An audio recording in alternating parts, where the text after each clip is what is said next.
వేగంతో ఈదురుగాలు వేస్తాయంటూ వాతావరణ శాఖ అంచనా వేస్తుంది. ఈ అంశానికి సంబంధించి మరిన్ని డీటెయిల్స్ మా ప్రతినిధి శిల్పాని అడిగి తెలుసుకుందాం. శిల్ప, డీటెయిల్స్ ఎలా ఉన్నాయి? రానున్నటువంటి 3-4 రోజుల పాటు కూడా భారీ వర్షాలు పడతాయంటూ వాతావరణ శాఖ చెప్తోంది 2 తెలుగు రాష్ట్రాల్లోనూ. ఓవరాల్గా డీటెయిల్స్ ఎలా ఉన్నాయి? రైట్.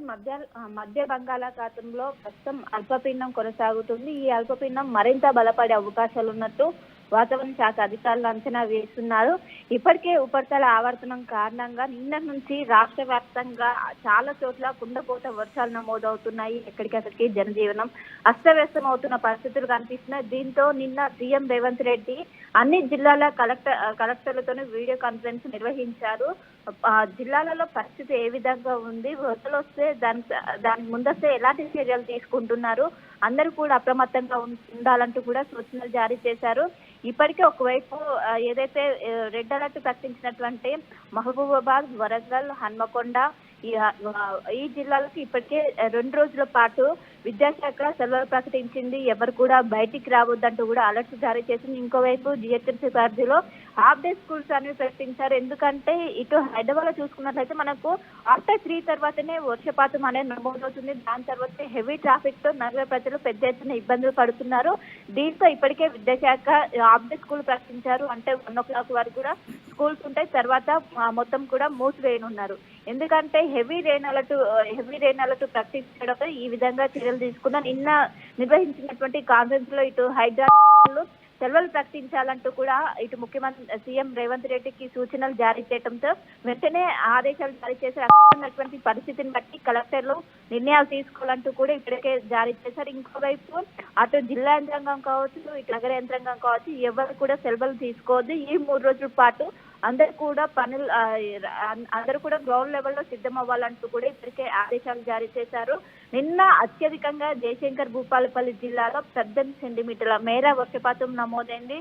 మంచిర్యాలలో 16 సెంటీమీటర్లు, ములుగులో 16 సెంటీమీటర్లు. ఈ విధంగా మొత్తం ఎంటైర్ తెలంగాణ వ్యాప్తంగా కూడా ఈ వర్ష ప్రభావం అనేది ఎక్కువగా ఉంటుంది. ఇప్పటికే కురుస్తున్నటువంటి భారీ వర్షాలతో అటు రిజర్వాయర్లు పొంగి పొర్లుతున్నాయి. రిజర్వాయర్ కావచ్చు, వాగులు, అదేవిధంగా ఏదైతే జంట జలాశయాలు ఉస్మాన్ సాగర్, హుస్సేన్ సాగర్ ఇవన్నీ కూడా ప్రమాదకర స్థాయిలో ప్రవహిస్తున్నాయి. ఇంకోవైపు రానున్నటువంటి 3 రోజులు కూడా అతి భారీ నుండి అత్యంత భారీ వర్షాలు ఉండడంతో అందరూ కూడా జాగ్రత్తగా ఉండాలంటూ కూడా సూచనలు జారీ చేస్తున్నారు. ఒకవైపు 5 జిల్లాలకు రెడ్ అలర్ట్ కొనసాగుతుంటే ఇంకా 8 జిల్లాలకు ఆరెంజ్ అలర్ట్ ఇచ్చారు. హైదరాబాద్ కూడా ఆరెంజ్ అలర్ట్ కొనసాగుతుంది. హైదరాబాద్ కి ఇప్పటికే హైదరాబాద్ అధికారులు ఎప్పటికప్పటికి అప్రమత్తం చేస్తున్నారు. ప్రధానంగా ఐటీ ఎంప్లాయీస్ అందరూ కూడా వర్క్ ఫ్రమ్ హోమ్ చేసుకోవాలంటూ కూడా సూచనలు జారీ చేస్తున్నారు. ఎందుకంటే ఐటీ క్యాడర్ మొత్తం కూడా ఐటీ ఎంప్లాయీస్ తో నిండిపోతుంది. చిన్న వర్షం వచ్చినా మొత్తం కూడా భారీగా ట్రాఫిక్ జామ్ ఏర్పడుతుంది. అలాంటిది హెవీ రెయిన్ ఉండడంతో అందరూ కూడా వర్క్ ఫ్రమ్ హోమ్ చేసుకోవాలని ఇప్పటికే ఆదేశాలు జారీ అవడంతో వాళ్ళకు ఒకవైపు లాగౌట్ టైం కూడా షిఫ్ట్ల వైజ్ గా నిర్వహించినట్లు కూడా ప్రస్తుతం అయితే సమాచారం అందుతుంది. ఇటు ముందస్తుగానే చర్యలు చేపడుతున్నప్పటికీ వర్షం అనేది ఊహించిన దానికన్నా ఎక్కువ ఉండడంతో దాని ప్రభావం మాత్రం ఇటు సిటీలో కావచ్చు, అటు జిల్లాలో మాత్రం కనిపిస్తుంది. రానున్నటువంటి 24 గంటల్లో ఈ అల్పపీడనం మరింత బలపడితే వాయుగుండంగా మారే అవకాశాలు ఉన్నట్లు కూడా ఇప్పటికే వాతావరణ శాఖ అధికారులు చెప్తున్నారు.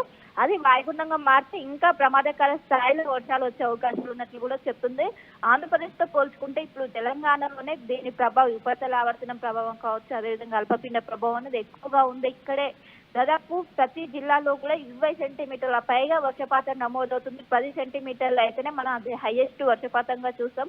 అలానే దాదాపు 20 సెంటీమీటర్ల మేర వర్షపాతం నమోదవుతుంది. దీంతో అందరూ కూడా జాగ్రత్తగా ఉండాలంటూ ఇటు మూసి పరివాహక ప్రాంత ప్రజలు కావచ్చు, ఇటు హుస్సేన్ సాగర్ పరివాహక ప్రాంత ప్రజలు కావచ్చు, అందరూ కూడా జాగ్రత్తగా ఉండాలంటూ కూడా సూచనలు జారీ చేస్తున్నారు. ఇప్పటికే హైదరాబాద్ బృందం కావచ్చు, అదేవిధంగా తెలంగాణకు సంబంధించినటువంటి ఇంటిగ్రేటెడ్ కమాండ్ కంట్రోల్ ఎప్పటికప్పటికి నగర సిటిజన్స్ కి అలర్ట్ మెసేజ్ పంపిస్తుంది. హెవీ థండర్ స్టార్మ్ యాక్టివిటీ ఉంది, అందరూ కూడా జాగ్రత్తగా ఉండాలి, ఇంట్లోనే సేఫ్ గా ఉండాలి, బయటికి రావద్దంటూ కూడా ఎప్పుడైతే రెయిన్ అలర్ట్ ఉంటుందో వెంటనే దానికి హాఫ్ అన్ అవర్ బిఫోరే వీళ్ళందరూ ఇంటిగ్రేటెడ్ కమాండ్ కంట్రోల్ నుండి సిటిజన్స్ అందరూ కూడా మెసేజ్లు పంపుతున్నారు. అందరూ కూడా జాగ్రత్తగా ఉండాలి, అత్యవసరం ఉన్నాయి బయటికి రావాలంటూ కూడా ఇప్పటికే అటు జిల్లాలో ప్రత్యేకంగా టోల్ ఫ్రీ నెంబర్ విడుదల చేశారు. ఇటు సిటీలో ప్రత్యేకంగా టోల్ ఫ్రీ నెంబర్ విడుదల చేసి అందరూ కూడా వర్కర్స్ ఎవరైతే ఉంటారో ఇటు జిహెచ్ఎంసీ కావచ్చు, హైడ్రా, మాన్సూన్ అందరూ గ్రౌండ్ లెవెల్లోనే ఉండాలి. ఎవరు కూడా సెలవుల్లో ఉండొద్దంటూ కూడా ఆదేశాలు జారీ కావడంతో అందరూ కూడా 24/7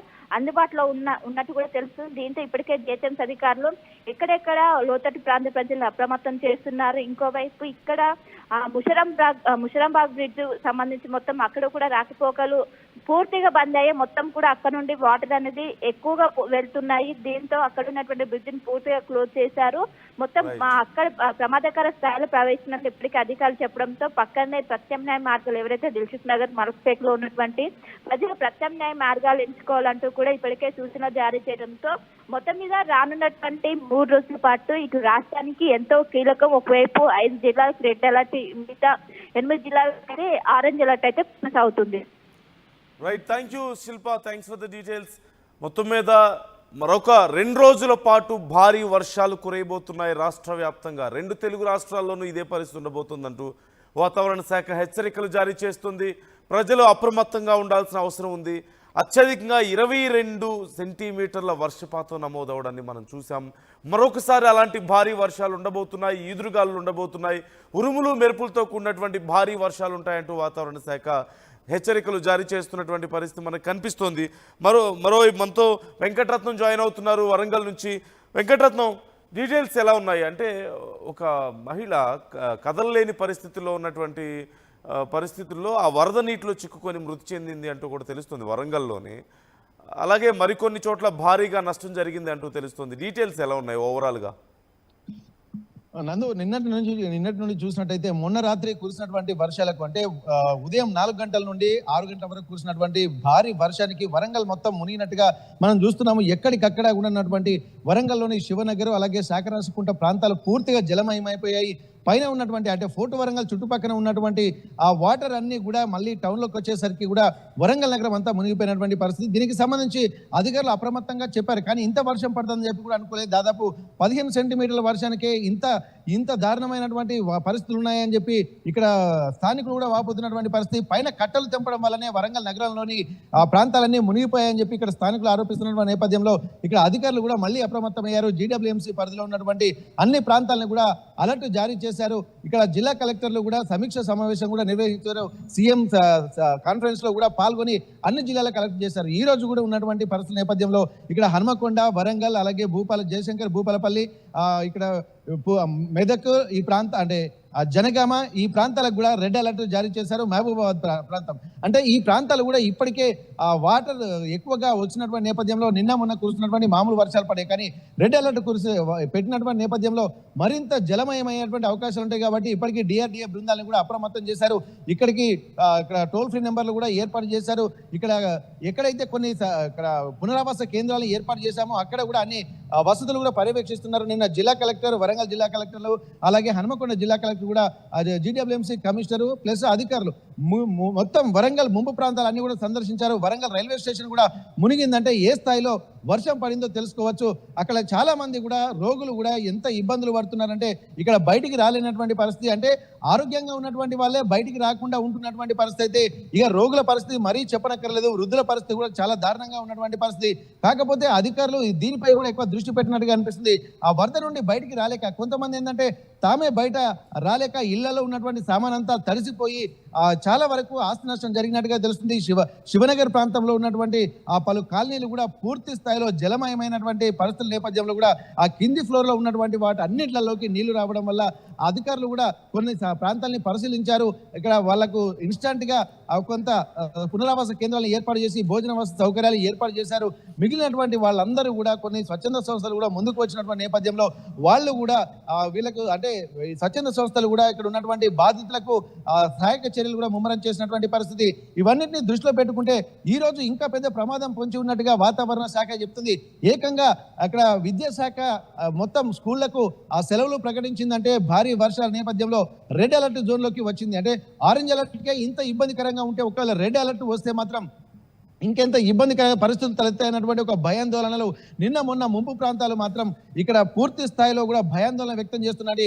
బిఆర్ నగర్ తో పాటు ఎన్ఎన్ నగర్ అలాగే శివనగర్ అక్కడ పైన ఉన్నటువంటి ఉరుసుగుట్ట ప్రాంతాలు ఇక్కడ ఇవన్నీ కూడా పూర్తి స్థాయిలో అక్కడ ఆ పెద్ద చెరువు ఉరుసుగుట్ట ప్రాంతంలో ఉన్నటువంటి పెద్ద చెరువు తెగిపోవడము, అలాగే ఇక్కడ భట్టుపల్లి చెరువు తెగిపోవడంతో కూడా ఆ భట్టుపల్లి చెరువు కూడా ఆ పైనుండి వాటర్ అంటే పొంగి పొరులుతుండడంతో ఇక్కడ కాలనీలోకి నీళ్లు వస్తున్నాయి. వేరే ప్రత్యామ్నాయం లేదు. ఇక్కడ పూర్తి స్థాయిలో ఈ ముంపు ప్రాంతాలకు కూడా కారణాలు కూడా అన్వేషించింది ఆర్టీవీ. నిన్న గ్రౌండ్ రిపోర్ట్లకు వెళ్ళిన తర్వాత అనేక ప్రాంతాలు కబ్జాలకు గురైనటువంటి ప్రాంతాలు, కాలువల చుట్టూ ఉన్నటువంటి ఆ కబ్జాలకు గురైనటువంటి ప్రాంతాల్లోకే వరద నీరు ఎక్కువగా వస్తుంది. ఆ వరద నీరు వచ్చినటువంటి ప్రాంతాలని కూడా మునిగిపోతాయన్నటువంటి భయంతో కొన్ని ప్రాంతాలని ఆ కట్టల్లాగా తెంపేశారు. తెంపేయడంతో ఒక్కసారిగా వచ్చినటువంటి వరద నీరు వరంగల్ నగరాన్ని ముంచెత్తినటువంటి పరిస్థితి. ఇవన్నిటిని దృష్టిలో పెట్టుకుంటే ముఖ్యంగా ఈ వేసవి కాలంలోనే మొత్తం పూడిగా తీయాల్సినటువంటి అవసరం ఉండేది వర్షాకాలం రాకముందు. అట్లాంటి పరిస్థితులు కూడా కొన్ని చేపట్టినప్పటికీ కూడా తాత్కాలికంగా చేపట్టారు. పూర్తి స్థాయిలో చేపట్టకపోవడం వల్ల మోరీలన్నీ నిండిపోయి ఈ వాటర్ అన్ని కూడా మళ్ళీ ఖాళీలోకి వచ్చినటువంటి పరిస్థితులు అని చెప్పి ఇక్కడ స్థానికులు కూడా ఆరోపిస్తున్నటువంటి పరిస్థితి. కొంతమంది పునరావాస కేంద్రాలకు సంబంధించినటువంటి సమాచారం లేక ఇళ్లలోనే చిన్న పిల్లల్ని అలాగే వృద్ధుల్ని కూడా హాస్పిటల్కి తీసుకెళ్లలేక తాము కూడా అందులో ఉన్న ఒక మహిళ కూడా నిన్న వరంగల్లో బయటికి రాలేక తీసుకెళ్లలేక హాస్పిటల్ తీసుకెళ్లేటువంటి పరిస్థితి లేక మృతి చెందినటువంటి పరిస్థితి. దాంతోపాటు ఈ మొత్తం ఇళ్లలోకి నీళ్లు వచ్చిన తర్వాత కనీసం తాగునీరికి కూడా ఇబ్బంది అవుతుంది. అలాగే బాత్రూమ్ వెళ్ళాలన్న ఇబ్బంది. పూర్తిగా మొత్తం కింది ఫ్లోర్ మొత్తం జలమయమైనటువంటి పరిస్థితి నేపథ్యంలో వాళ్ళకు వంటలు చేసుకోవడానికి కూడా అనేక ఇబ్బందులు కూడా జరుగుతున్నటువంటి పరిస్థితి. కొంతమంది వెళ్ళి పరిశీలిస్తున్నారు కానీ ఆ సహాయక చర్యలు చేస్తున్నారు కానీ దాని తర్వాత ఆ నష్టపరిహారం ఎవరు చెల్లించాలన్నటువంటి ఒక ఆలోచన కూడా ఇక్కడ స్థానికులు ఆగ్రహం వ్యక్తం చేస్తున్నారు. గత 40-50 ఏళ్ల నుండి లేని వరదలు ఇప్పుడే ఎందుకు వస్తున్నాయి అన్నటువంటి ఆ ఆక్రోశం కూడా అక్కడ ఉన్నటువంటి శివనగర్ ప్రాంత వాసులు, అలాగే లెనిన్ నగర్ వాసులు, అలాగే బిఆర్ నగర్ వాసులు, ఎన్ఎన్ నగర్ వాసులు కూడా వ్యక్తం చేస్తున్నటువంటి పరిస్థితి. అంటే కేవలం కొంత ఇబ్బందికర పరిస్థితులు ఆర్టిఫిషియల్ గా సృష్టిస్తున్నారు. అంటే ఒక ఓటు బ్యాంక్ రాజకీయాల వలన ఇవన్నీ ఉన్నాయని చెప్పి కొంతమంది ప్రతిపక్షాలు మాట్లాడుతున్నారు. స్థానికులు కూడా మండిపడుతున్నటువంటి పరిస్థితి. దీనికి సంబంధించి కూడా